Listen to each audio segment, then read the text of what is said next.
Okay.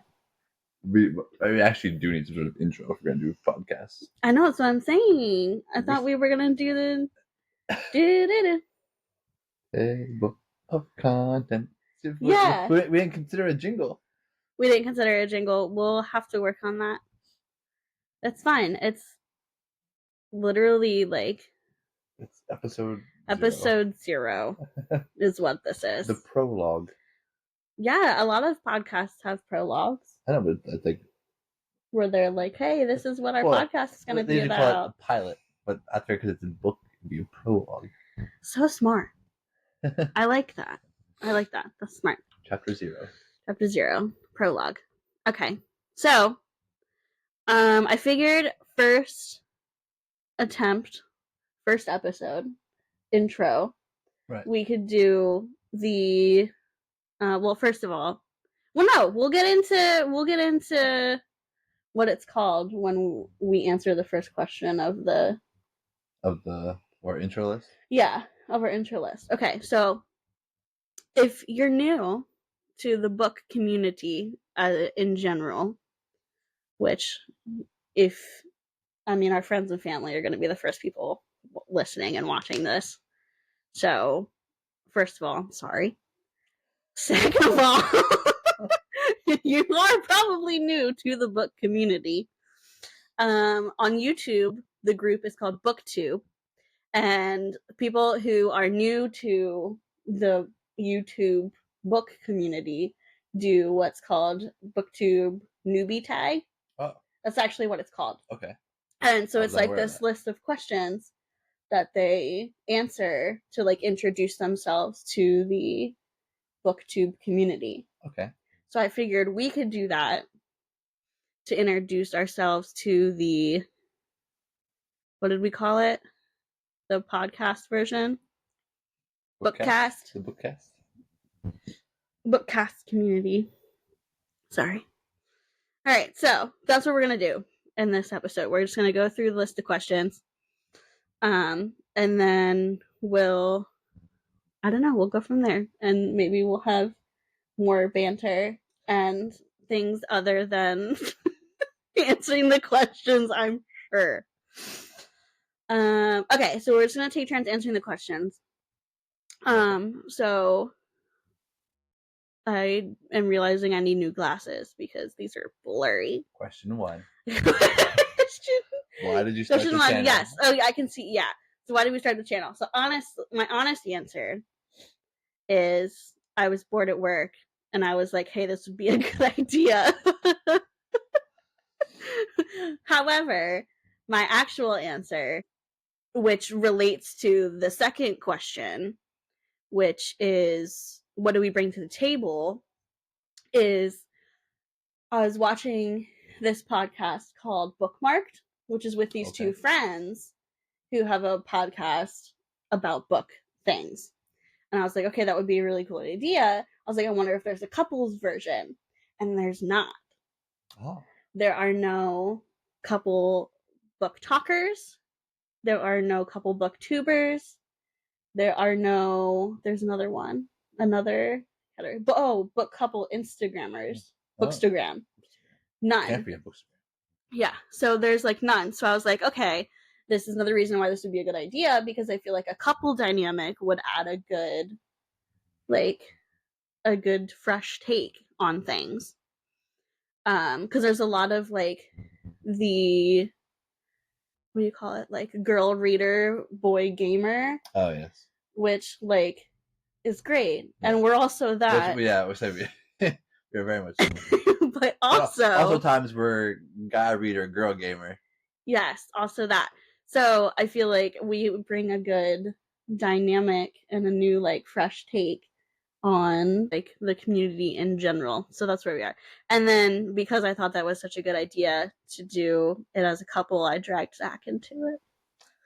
So my question to you to answer those two questions, essentially, because they go together, is why did you agree to this insanity?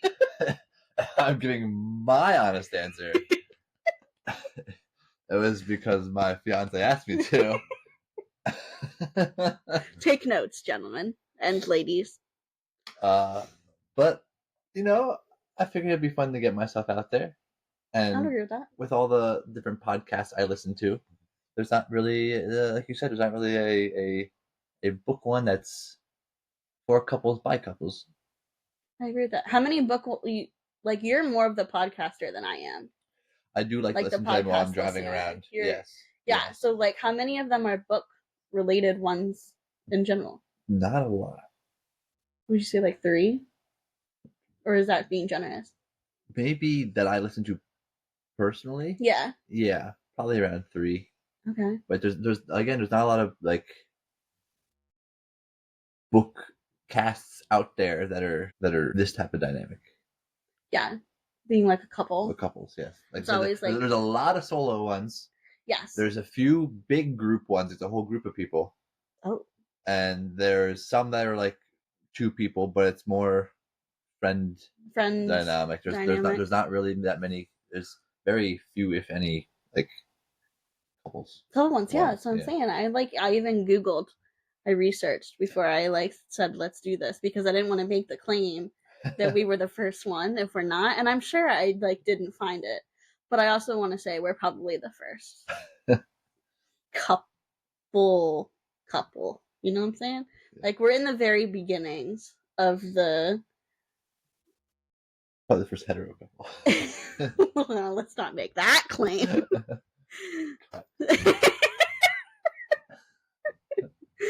Oh my goodness. Okay, so next question is again, what do we bring to the table? Which we've kind of gone over that.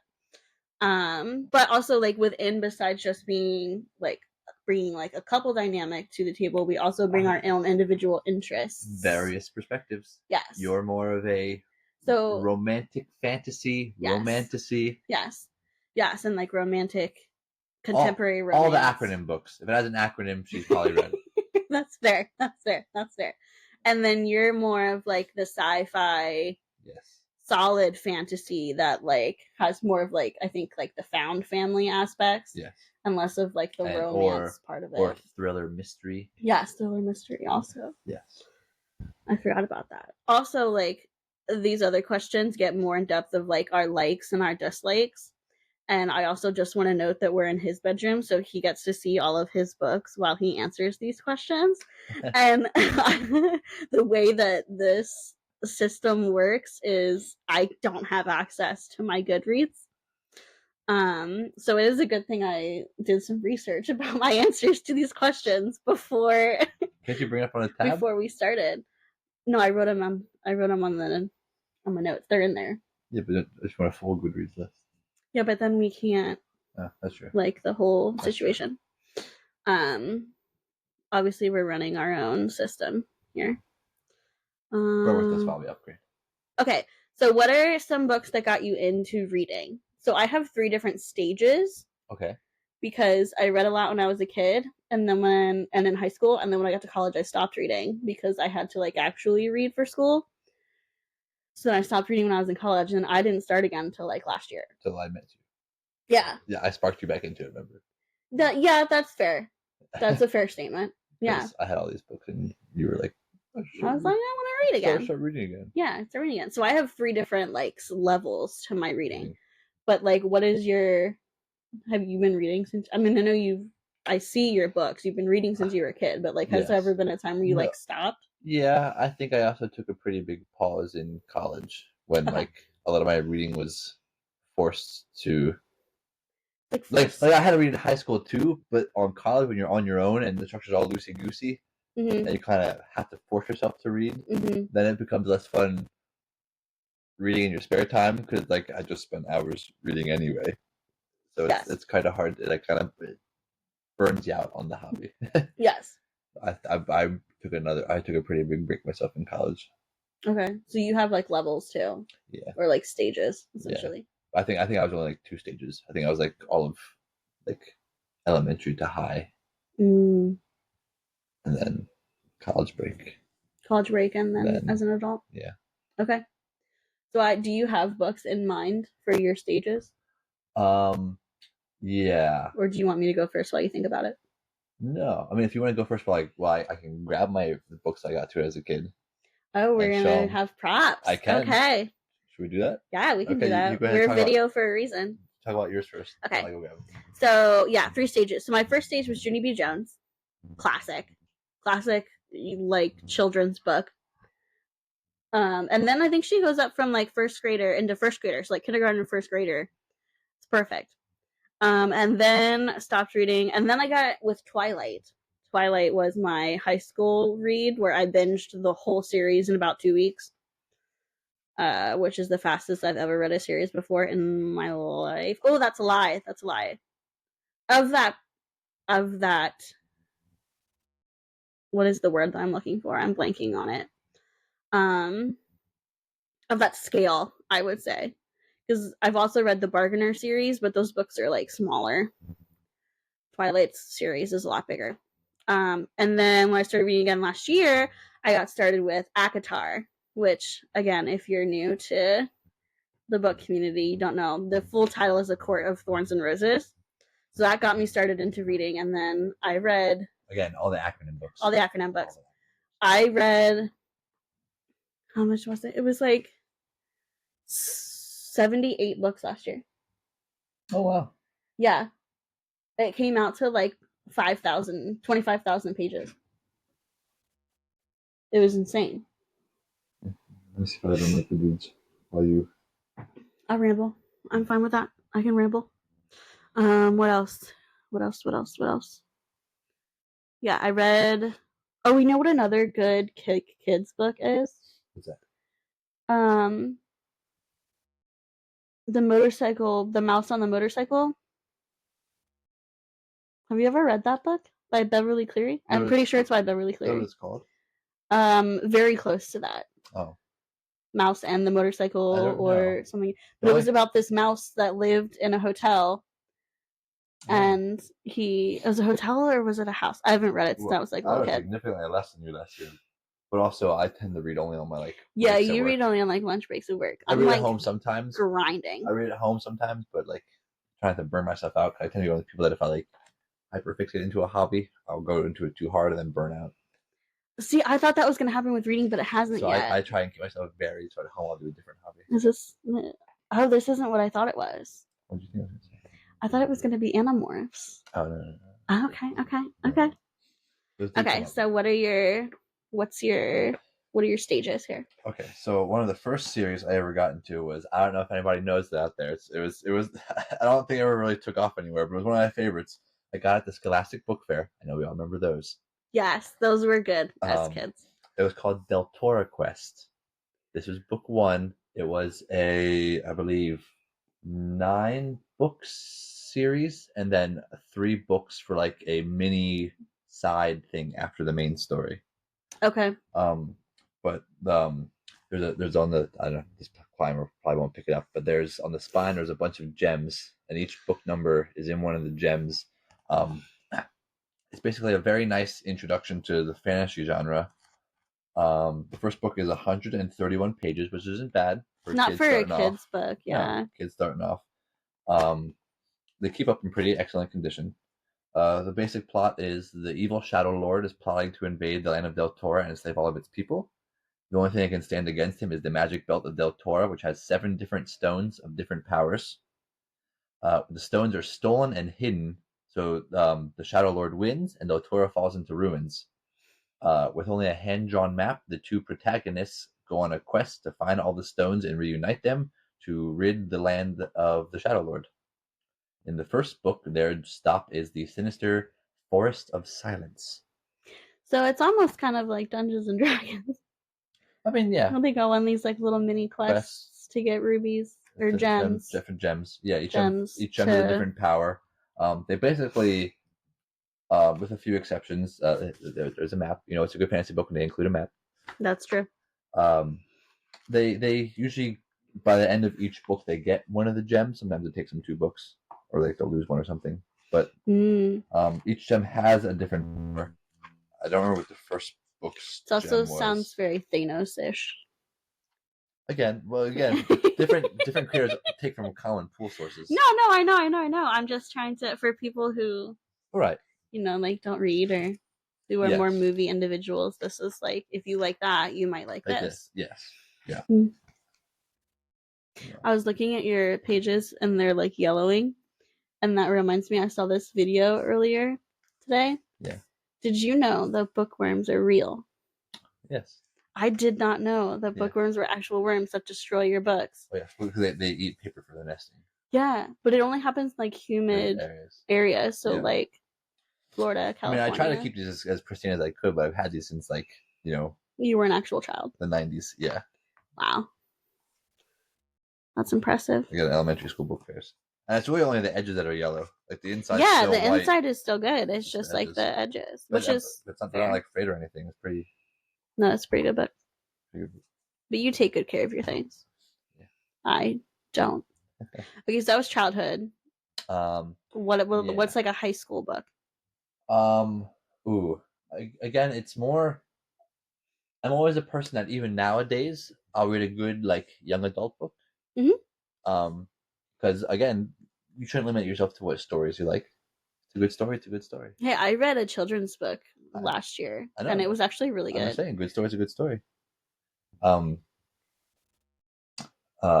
in high school, we actually had to watch the movie because the movie came out. I forget what grade we were in. The movie came out. But we actually had to watch it for school, so we got to go to the theater for school. It was like a school trip. Go. What was it? The Narnia series. Oh, Chronicles of Narnia. Yes. Okay, that's a good. That was a. Is that YA? 7 book series. I think so. Would you consider it YA? I'm trying to think of where we have it in the library. This Narnia. But I'm pretty sure we have it. I don't know where we have it. I don't think it's in YA. At least not in the library. Oh yeah, I guess it's not. Okay. It's not YA. It does have very like YA themes though. Yeah. No, I mean it does have very heavy allegories and stuff. Yeah, like people die in this series. Yeah. So anything where people die, I would consider it a YA. Yeah, true. Because I guess it was more of a. If people go based on the movies, they might think YA because the movie was more toned down. Doesn't include everything, but that happens a lot to book movies. Yeah, which is a podcast episode of ours that we're gonna do is like page to screen and like what we think about it and all that jazz. And issues, yes. Okay, so what adult book? Not adult book, but like what book got you into reading as an adult? No, do you mean like an adult right at the end of high school, or like the post college? Like post college. Okay, post college. Ooh. What was the first thing I read that snapped me back in? I think it was. I'm ready. Is it not one of the books that you have on your shelf over here? Okay, while you think, what's the first book in Mer's series? Oh. Called? Awakened. Awakened. Yes, we were watching that episode, a new episode of Practical Jokers, and they were making him. I mean, it was really a prank on Sal, but they were making Mur essentially like read his audiobook while he was strapped to the hood of a car for his newest book. For his newer one. And then they put it in the audio. He said he was going to keep it in one of the audiobooks. Yeah, forms. Like there's a chunk of it, like at the beginning, probably at the beginning or the end of the book or something. Well, when Mur started to read, he said chapter 3.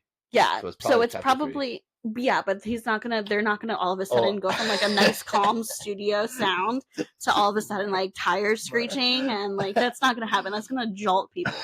It's probably either like in the beginning of being like, hey, we did this, or at the end, like here's a blooper or something. Yeah. I think it was actually a book that I had to read for high school. Okay. But then I went to read it again. And then I wanted to read it again outside of like when I got back in the college. I was like, what's a good? And it was because I knew it was a short story. I really liked it, so I read it. It was The Metamorphosis. By Franz Kafka. I'm sure a lot of you had to read that in school at some point. I did not. What is this about? It's about a poor man. Okay. Who is basically stepped on all of his life. Like, have you explained this book to me before? I have. I'm so sorry. Go read it anyway. It's It's been happening quite a bit, folks. You started with he's been stepped on all his life, and I was like, wait, we've definitely talked about this one before. Not my autobiography. We've definitely talked about this one before. Yes. I think it was when we were with Kate and Sam. Oh, that's why I was distracted by all of the new things happening around me. And like he basically works like a tough job, takes care of his family, pays for his mom and dad. Doesn't he turn into like a worm or something? No. One day he wakes up as a cockroach. Yeah. But he's still man-sized. Oh, he's a man-sized cockroach. Yes, he's still human-sized at first, but cockroach. And you would think the fact that he spent his entire life wasting his job away, like wasting his life away working to make sure his parents could live comfortably, and like his whole house was comfortable.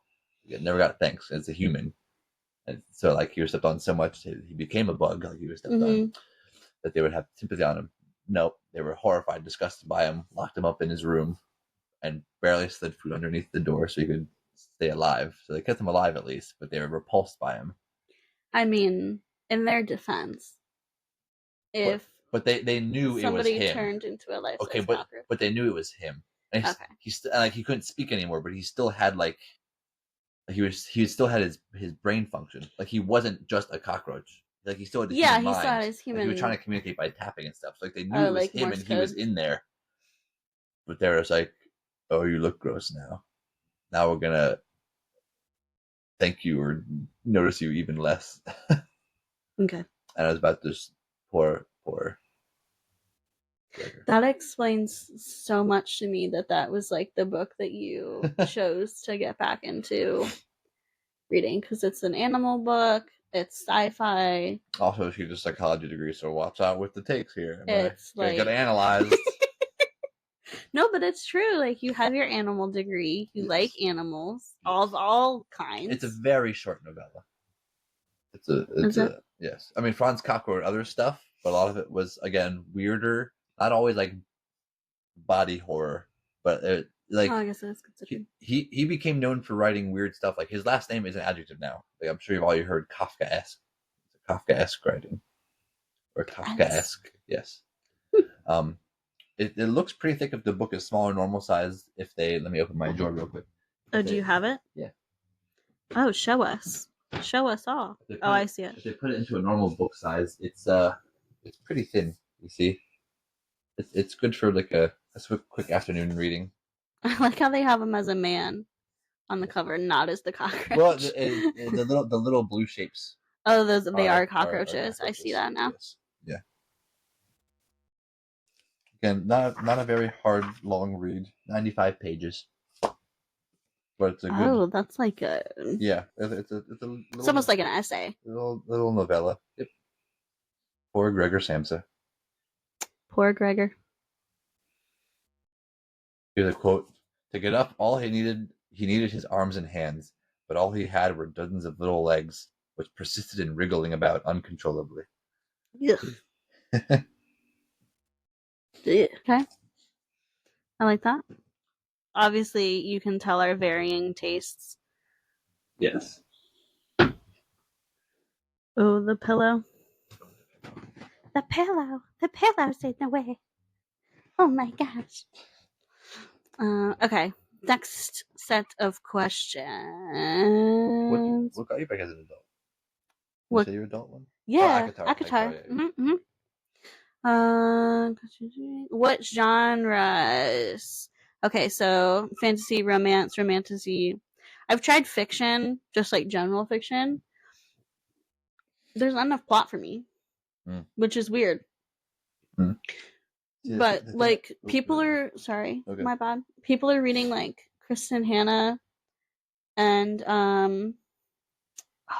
so she wrote The Women, which is like a very contemporary. Well, I don't think it's contemporary fiction because it's about women in one of the wars. I think in like the World War II or something. So like I would never read that. I don't like war books. I don't like war movies. I don't like. It's hard for me when people die and there's no ability to like bring them back. I can't. So even in fiction, you don't like war fiction. No, I do not like war fiction. But what if some of your fantasy books have like a war going on? See, that's different because it's fantasy, so they could eventually come back to life. Maybe there's that type of magic in that world. Yeah, maybe. But that's what I'm saying, like, because it's fantasy. I guess it's a bit different of like the elf came in riding on a dragon to fight the troops is a bit more. It's more than like a human going in. Yeah. So like, there's always a chance that that a fantasy character could come back to life in some form. But like, if they die as a fiction character, they're not coming back. Like, it's not happening. So I can't do that. I got too attached to Liam in Fourth Wing, and I can't, like, I'm not gonna be able to read a fiction. And spoilers, by the way. Oh, everybody has read that. If you haven't read that by now, I'm sorry, you're in for a wild ride. But now it won't rip you to shreds at the end. You need to hug your emotional support Piplet. Yeah, I am. I've been hugging him this whole time. I'm kind of strangling him. On the camera. I'm kind of strangling him. Sorry, Piplet. I think I show him off. Yeah, so fantasy, romance, romantasy, not fiction. I am slowly getting into the horror genre. Oh. The one lady I work with at the library, she keeps giving me horror recommendations. And the first one she gave me was good. Which one was that one? Horror Store. Yeah. That one about that like IKEA knockoff. The audience. Huh?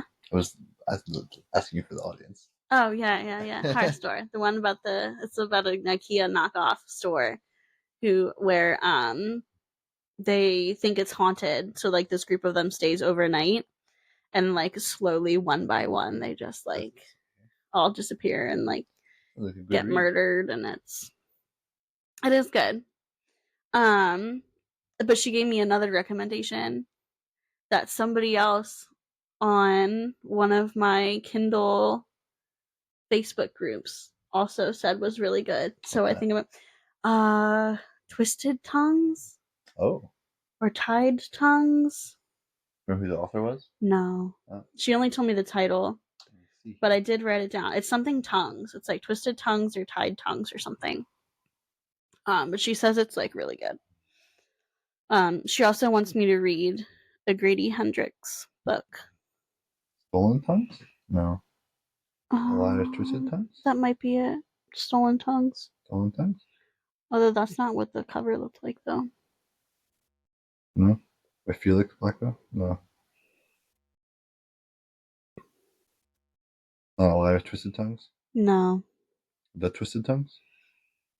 No, I think it was just Twisted Tongues. I'm not seeing that pop up anywhere. Maybe try Tied Tongues. I don't know. Tongue-tied horror? No. No, definitely not it. I have it written down. But anyway, yeah, she didn't tell me what it was about. She was just like, you need to read this book. Good. It's really good. Yes. And I was like, okay. We will try to stay as spoiler-free as we can. Yes. Gone. Yes. If our fan base starts to grow and you guys give us feedback, and maybe if you want some episodes from time to time where we talk more in depth about a certain book you guys want to hear about, we'd be open to that too. Yeah, because that's always a good thing about discussing books is like hearing other people's perspectives and like what your thoughts were about other people. We could give a segment like we'll do a general talk in the beginning of that episode if we do that, and then we'll be like people that didn't read it and were interested to maybe getting to know more about it before they bought it for themselves. Mm-hmm. We'd be like, okay, from this point on, spoilers, so skip ahead. Mm-hmm. That way everyone you can still listen and not get spoiled. Yeah, I like that. I think that's a good plan. We'll definitely do that because that's the one thing that I absolutely hate. Yes, I hate spoilers. One of the topics I came up with for one of our episodes is going to be bookish icks. Ooh. And my like top one is going to be people who give spoiler stuff and like not that you give a spoiler, but that you don't say spoiler incoming. Also, and you just like assume. I'm not a fan of the spoilers to begin with, especially when whatever released is still within the first week of release. Oh yeah, that I can't. But an untagged spoiler, horrible. Yeah. Even if I'm not the one that's spoiled, if I see somebody else get spoiled, secondhand. Yo, he got so mad. I spoiled one of the Court of Thorns and Roses books for myself. on accident. Yes. Because I was in my groove. I was like scrolling through TikTok, and I was having a good time, and I was like, oh, I love all this fan art. And then I saw something, and I was devastated. And you know what? You called it too, because you said you're not going to finish this book because you now know that this happens, and I didn't.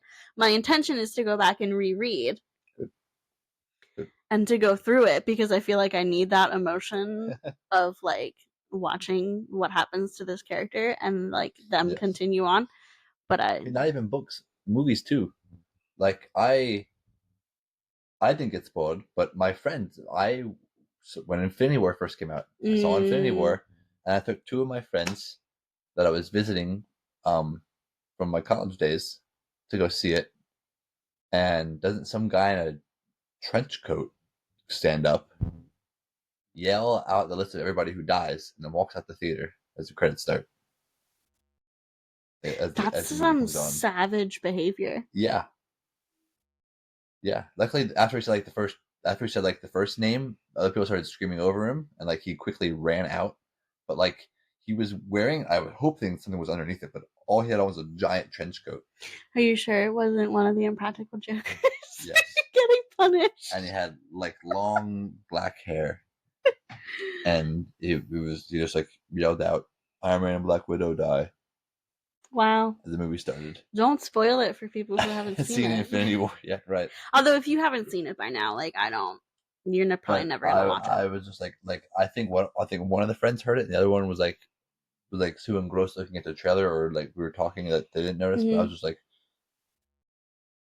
because I love seeing people's reaction, so I was like looking forward to like watching their hearts rip apart as as both Iron Man and Black Widow die. I like seeing emotional reactions and to have those cut down. Yeah, that is true. To have that, yeah, that is true. Because yes, it is fiction. I think we all understand that, but it doesn't mean you can't get attached to it. That's the whole point of fiction in any form, books, movies, games, whatever, is to be able to invest yourself in that world and form emotional connections. Does it have to be like hyper attached? No, obviously, but you shouldn't necessarily feel bad for being upset if a character dies. If they did it right, you should have been attached to that character. You know what? Like, that's the point. I was just thinking of this while you were talking, and I was thinking about, there's people who get like emotionally devastated when like celebrities die. That gives me the ick. But if they get emotionally devastated when a book character dies, I feel for them. Because here's why I think that is personally. Yeah. It's because the celebrity is a real person. And some people get upset to where it's called parasocial behavior, where people get attached to them, acting as if they know their whole life, and they're like, oh yeah, we're, like a one-sided, acting like a one-sided best friendship. But really, they don't know what that person's actually like. They know they're in front of a camera persona, and then the celebrity has no idea that person exists. It's called parasocial, and I think that's why it's more icky, because it's a real human being that people are assuming they know everything about. Well, I also think too, like because that is a good point, and I think during like reading and writing, like you get to know the character's internal thoughts. Which is something that you don't get with like a real person. Exactly. So like you also like get to actually know that individual. Right. And I think that makes a difference too. Yes. Like what you see of that character is 100% that character. Yeah. What you see of so-and-so while they're in front of a camera is more often than not that person. Yeah. Entirely. Oh, yeah. Okay, so what are your genres? Oh. We got way off on tangents. Hey, welcome to the podcast. I'm a big science fiction guy. That's mostly what I am, science fiction. I also like mystery thrillers, but like not necessarily a science fiction mystery thriller, but like not like a true crime version. Like my mom likes to read Grisham and James Patterson. which they're all mystery books. Yeah, but they're But, like true crime mystery. Yeah, they're like take place in basically a standard Earth thriller.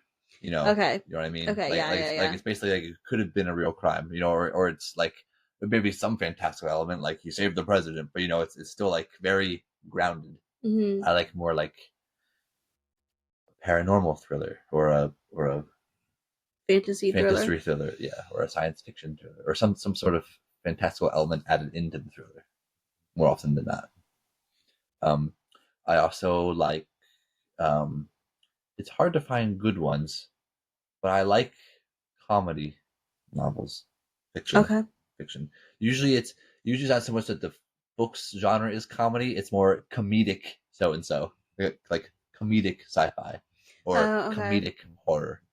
Because there is comedic horror books, dark comedy books out there. I have a good series on that. We can talk about it at some point. Good dark comedy. We could do dark comedy and dark romance in the same episode. Dark, yeah. Just do like dark. That'd be a good one. We could do dark academia and that too. Yeah. We'd just go dark. Just go dark. Well, that's the episode. Just go dark. I'm mostly fiction. Mm-hmm. Like I said, I don't like you said, I don't like real world fiction, where it's basically the real world, but this thing happened, or maybe the Korean War went this way. Like I don't like real world fiction. What about dystopian? Yes, because that falls under sci-fi more often than not. I mean, it's kind of becoming fiction, non-fiction, but I can't. This is why I can't do dystopian, because it's too realistic for me. But see, I think it depends. Like it is physically possible for these things to happen. But actually, it depends on the dystopia. Like if you read or watched the Mad Max movies, I don't think. Oh, I 100% believe that could happen like 7,000 years in the future. Okay, well, you think that far in the future is still enough for you to be like, no, I don't want to read this because this could happen. Yeah, because think about it, like generations of our families are going to have to live through that. Okay, but this is why I refuse to read The Handmaid's Tale. Okay, see, that one I can agree with. Refuse to. See, okay, that's could happen like in the next year and a half. Yes. Mad Max is the world. That's being generous. Mad Max is the world turns into a desert and everyone scraps together death cycles. No, have you ever watched Underworld? No. Is that the one with? No. It's like Mad Max, except the entire world is underwater. Oh no, not. It's a good one. Okay. I've not seen that one. That's good. Okay. See, I'll watch dystopian movies, but not to read them. But I won't read them. I think it's because I get too much in the characters' heads. Okay. Like it's too enveloping. Like if I'm watching a movie, I can also be on my phone. So like if a part happens that I don't think I'm liking, I can just pick up my phone and like distract myself until it gets to another point. We'll add that to the ick list for that episode. That'll be your ick. Sure will. Especially when we go to a movie together. I don't ever pick up my phone when we go to the movies. Not at the theater. I just mean like if we're having a movie night at home. Oh, yeah, because I get uncomfortable. I do like I said, I like young adult. Oh yeah, young adult. Still in the fiction. I'm really not a fan of like I said, I don't like real world fiction. Like what if the war happened longer, or this person won this war? So I really don't like nonfiction. And it just my worst subject in school was always history. It's hard for me to focus. It's like the one thing where my brain just like clicks away. Like it has history, to be. I had to sit there and study real history and like grind myself. And same thing with real world books. Like I'm like. It has to be a banging book. It always feels like I'm doing research for like a report or something. Yeah. I'm reading a nonfiction book. Well, I wish I liked them because that's all that Mom reads. Right. She reads like nonfiction true crime. No thing against anyone who does like them. No, they're good books. I wish I could. My brain won't. The only one that I read one. That's a lie. I read 2 nonfiction books last year. One was The Heart and the Fist, which was about that Navy SEAL who became a humanitarian. Right. I say I read it because I made it 90% of the way through the book. Because I was not interested in his humanitarian work. I just was interested in his journey from Marine to Navy SEAL. Okay. Because he talked about how that system works and how you go from one to the other and like the training you have to go through. That was interesting to me. And then I tried to read the unofficial Taylor Swift biography. Of course. And I was super excited about it. And I was like, if I can read any nonfiction book, it's going to be this book. I made it like 3 chapters in. And I was like, I can't do this. This is boring. But I was like, but I love Taylor Swift. Yeah. So like, why was I not into that? But I can't. And I feel like it's because we don't like our real lives. And we need to escape. And reading is how we escape. So we want it to be fictional situations. Makes sense. Well, I think that's fair. Last question. Just some of our favorite authors. Ladies first. Okay. So Sarah J. Maas. So ACOTAR and Throne of Glass, which I call TOG. And if I don't call it TOG, you get confused on what I'm talking about. Which I think is so funny because sometimes I'll spell it out and you're like, wait, which one is that? And I'll say TOG and you'll be like, okay. Also Crescent City, which will be my first foray. I don't even know if that's the right word or not. Into sci-fi. Because it's in a hyper-realistic future world. But there's also... But also by Maas. Yeah, but there's also otherworldly creatures. I discovered the way to get her into genres that I like and she doesn't like is to find an author she likes that has written that genre. That has written that genre, yeah. That's 100% fair. Lucy Score. She wrote the Knock 'Em Out series. You don't know it as that though, but that's what it's called. It's the someone dead, right? Someone dead. The first book wasn't like I'm delivering someone dead or no. The book that you were gonna get to Jasmine. Oh, she does write that. That's not the one that's not the series I was thinking about. But yes, The Body in the Backyard. Is that what it's called? Yeah, that's what the book is called. The series is Riley Jones, I believe. I guess one was called something else. No, it's definitely The Body in the Backyard. But I'm talking about the Knock 'Em Out series. That's one of her romance ones. That's The Things We Hide from the Light. Oh, I've seen these titles. Yeah, The Things We Hide from the Light, The Things We Never Got Over, Things We Left Behind. Worst Best Man is the one that I have the sign. Dead Guy Next Door. Yeah, Body in the Backyard is the new one. Dead Guy Next Door is one I think of. The one that you were holding in your car forever. Yeah. And then the Christmas Fix is a good one. I knew it was Dead Body in the Backyard is the newest one in that series. Sorry, I got confused. That is not at all about Harrisburg. Megan Quinn. Okay. She has so I didn't know this because I just started reading her, but she is my new favorite. I read her new Christmas book. That was the Grinch one. Oh yes. The what's that actually called? I always get the title wrong. It's The Neighbor Who Stole Christmas. What's it called? How My Neighbor Stole Christmas. How My Neighbor Stole Christmas, or The Neighbor Who Stole Christmas. Megan Quinn. Yeah, by Megan Quinn. And that was the one about the Grinch. It takes the theme of the Grinch in this contemporary romance. It's so good. It has a few Susie rhyme lines. Yes, it has Susie rhyme lines at the beginning of each chapter.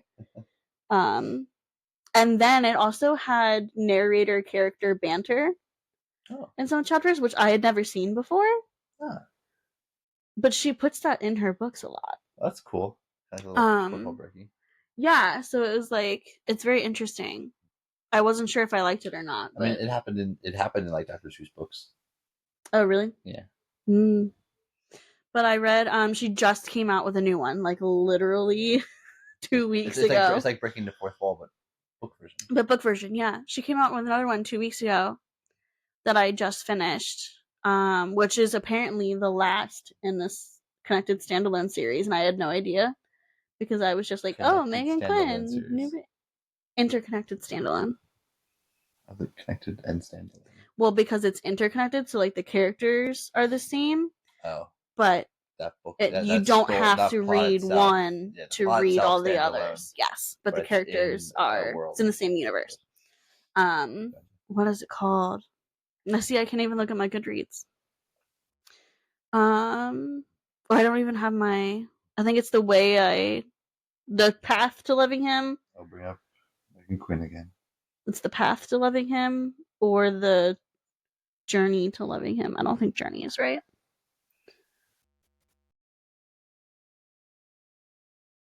How my neighbor stole Christmas. I know what the cover looks like. We're searching. Oh, right there. The path to loving him. Yes. Almond Bay #3. Yes. So there's two. The Way I Hate Him and The Reason I Married Him. Yeah. So I unknowingly started in the third of an interconnected series. I look on Goodreads to see first.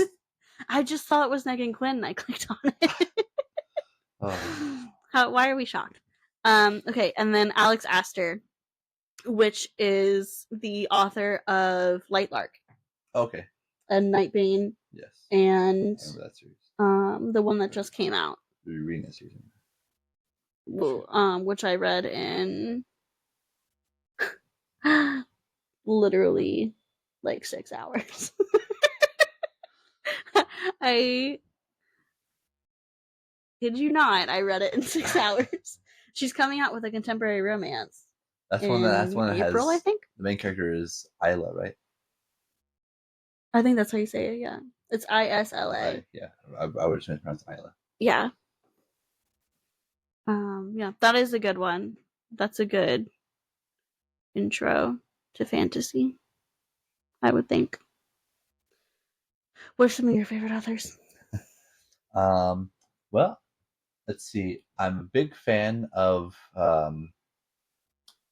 Jason Pargin, who wrote a few books, if you're aware of him, under a pseudonym. He also wrote a book under David Wong.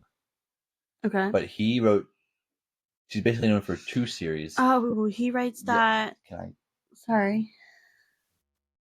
I was just getting excited because I knew what you were talking about. He writes the dark comedy. He has 2 series. The main series he has is a dark comedy. Okay. Where it's like it's mostly science fiction. It's also kind of horror / paranormal. I think in most bookstores it's under horror in most bookstores. Okay. But it's like a dark comedy horror where there's a lot of jokes thrown in. There's also a lot of language. So if like you want your kid to get into it, might not be the good first type for them. Or if you're just someone that doesn't like language over the vulgarity constantly popping up, might not be the genre for you. But the first few books in this series are written under the pseudonym David Wong, and then he eventually switches to Jason Pargin. Because David Wong is the main character of this series, and the books are supposed to be like the book he writes in universe about his adventures. Oh. So like he'll say I, but it's like David, the character, saying I did this. Okay, so or he's me writing... and John went. So he's writing it as if So Dave... it's like his autobiography. It's Dave's autobiography about these weird events that happened to him. So the book's written under the name David Wong. The first few are published under that, but it's really Jason Pargin. Wait, so why did he change it? Because he explains it on an interview. I believe it's because he was keeping it a mystery who he really was. Mm-hmm. And like they thought David Wong was also his real name. He was using himself as a character. But then at some point in one of the interviews, he came out that's he just kind of said it. Up. Yeah, I don't remember the whole story. I think it was around around the time he started his second series that he wanted his real name attached to it, but he wanted recognition. That's fair. Yeah, because the first 2 books in the other series he wrote, which are like a sci-fi, somewhat dystopia, are also under David Wong. Oh. But then the third one is, I think it's more you're trying to keep it anonymity, I guess. But kind of just kind of came out, so you just whatever. Okay. But yeah, for a quick overview, there's 4 books with. He said a 5th one should be on the way of the dark comedy like horror series. There's gonna be another one. Yes, and the names of those 4 books are, and I quote, "John dies at the end." This book is full of spiders. Book 3 is What the hell did I just read? And book 4 is If this book exists, you're in the wrong universe. There are very catchy titles. I will say that. And then the 3 current books in the sci-fi dystopian series are Futuristic Violence in Fancy Suits. Oh, that one. Followed by Zoe Punches the Future in the Dick. And then the third and newest book is Zoe is Too Drunk for This Dystopia. I feel like maybe I could do that one. The sci-fi one? Yes, yeah. I feel like maybe I could do that one. It's pretty advanced techie. Like, I don't think you would feel like no. I mean, like, I'm trying to, like, in a way where I don't think you would feel like, oh, this could happen in 1,000 years. Oh, because there's so much tech. They keep it more. I guess I shouldn't say techie. I just feel like you wouldn't feel like it's like something that could happen in our world. There's a bunch of like hover tech and like I think it's like tech that I don't think realistically, logically it's gonna work. It's gonna happen here at some point. That's fair. So he's a good author of mine. I like. Switching over to fantasy, I also like fantasy. So we have a bond. Brent Weeks. Okay. I was given his original trilogy called the Night Angel trilogy as a gift. It's really wonderful. It's called The Way of Shadows, Shadow's Edge, and Beyond the Shadows. Again, it's a little dark. First book especially, not necessarily for kids. Really not for kids. But not safe for the children. Yeah. There's some events that happen to them as kids that aren't you don't want kids to read about. That's fair. But like a fantasy world, a kid in the slums looks after like the world's top assassin because he doesn't have to live by anyone's rules and stuff. And one day he gets his chance to impress him, and he winds up being his apprentice, and he learns the arts of being an assassin. That reminds me, have you ever played Skyrim? Briefly. I've played it on my friend's hardware because I don't have the hardware for it. They have an Assassin's Guild. Oh, yes. And I was an Assassin's Guild girly. Like, every time I played... You might like this fantasy That's series. what I'm saying. Every time I played that game, I joined the Assassin's Guild, and I assassinated people. Yes. And, like, he learns, like, not just, like, it shows him learning herbology, how to make certain potions, have effects on people, but also, like, weapon usage, but also, like, how to model your clothes depending on where you'll be doing your thinging to blend in better. To blend in. Like, throw brown splotches on if you're doing a forest thing, or gray and black specks if you're doing inside of a castle. So, like, like different, and how to do different covers. Like, if you have to get into the castle, like an event, how to act like one of the various high society clans, how to act like them to get into the events, how to say the right things and stuff. Like, and then whole series on that. That's good. And then I guess to wrap it up here, I guess my third author would probably be Tim Dorsey. I was gonna say you have, which like, is funny almost all of his. Not almost, no. This is like the 20 book. Yeah, he's a 20. Thing, right? He's currently on book 28, which is funny because it's not entirely like science fiction. It's technically like a real world fiction. I was gonna say, yeah, but it's such dark comedy that I love it. It's like murder comedy. Yeah. It all takes place in Florida, which is his home state, so he loves to tease it. because it's his home state. So he loves to tease about Florida. But it's basically about the main character his name is Surge Storms. It's called the Surge Storm series on Goodreads and stuff.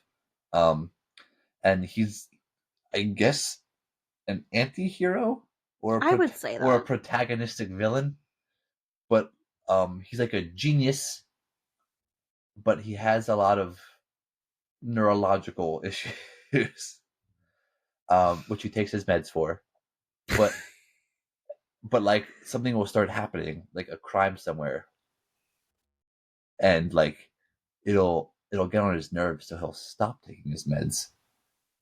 And his meds keep him calm, but like it also, like, keep him pretty like in a lower sedated state. Mm-hmm. So he'll stop taking his meds to get his higher brain function back, but it also like makes him wiry, and he'll get all murdery again. Look at all murdery. But he'll like murder people. The people who are doing. But he also, because like his ADHD is in full force, he'll like murder the little people that get in his way to murdering the murderer.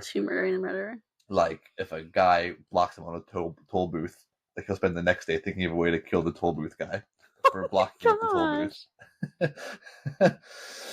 But like things like that, like it's like a dark comedy. Okay, I like that. But it's like 28 books. It's a commitment. Yeah, like the original book was, I don't know. Does Goodreads have the published dates? It should, yeah. You have to go on to where it shows you the picture and then slide over. Well, that's how I know how to do it. It's not the same on Android. And the first 5, Goodreads is very helpful with this. The first 5 aren't published chronologically. Oh. Like it's like book 1 is chronological too. Like I said it on Goodreads. So like if you started reading these as they were coming out, you read it in the wrong order though. Well, it's just like if someone writes a prequel for a book, technically that book becomes book 1 now, but it's published book 4. You know what I mean? Mm-hmm. So it's just like you read the prequel. Like the 0.5. Yeah. It's just like you ended up like the Star Wars movies. Mm-hmm. It's just like you watched the 4th movie, but it's movie 1. If I ever watched them again, I'd watch them in chronological order. Yes. Because they don't make sense to me. Book 1 came out in 1999. That's insane. Yes. Florida Roadkill.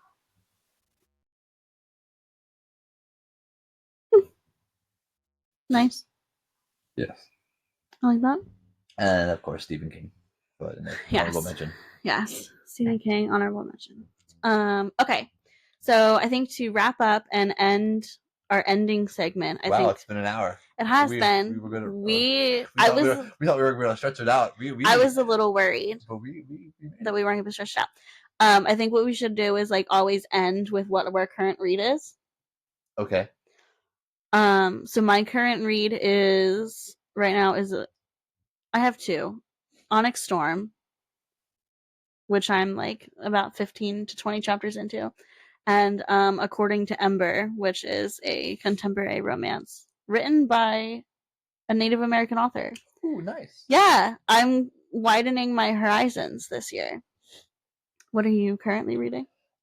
I tend to be of the mindset with how my brain works, where I tend to not do so good if I try to read multiples at the same time, because I will either severely drop off one. That's fair. And then have trouble picking it back up again if I take too long of a break, or I'll start getting the plot lines confused. That's also fair. So I try to tend to only read one at a time. I just finished one, so I guess I'll say the one I'm about to start. Okay, yeah. Will probably be a young adult one. It's one of the Twisted Tale series. Oh. Which we can talk about at some point. Yeah, a very brief overview since we stretched pretty long. But the Twisted Tale series is a young adult series written by several different authors. All good. They all have their own works as well. So if you like the authors in the Twisted Tale series, you can go check out their actual works. It's basically Disney's version of like, if you read comics or watch Disney Plus, Marvel's What If. Like they take an event in the timeline and like, but what if this? And then they try and explain what if this happened. And then go out. Or from it, which was a Marvel comic series, or DC's Elseworld series, which was the same thing, or what if this happened this. So each book is basically like what if this happened instead with a classic Disney tale? The one I'm about to start is called Unbirthday, which is the twisted tale of Alice in Wonderland. Oh. And like on the front cover of it, it'll say like, "What if so and so and so." For Unbirthday, it says, "What if the White Rabbit missed Alice and she was very, very late?" Oh. So I'm assuming she's late for rescuing Wonderland. Don't know. Guess we'll have to find out. Oh yeah. So maybe the queen takes over. Yeah. That'll be interesting. Okay. Thanks for joining the table. And we're signing off. Just close the book. Yeah, just close the book. Close it. Shut it down. Put it away. All back on the shelf. No, what was our outro? Thanks for coming to the table. No, it was we've checked out some books and we'll check you out next time. Yeah, we'll check you out next time. That's staying. That's it. It is what it is.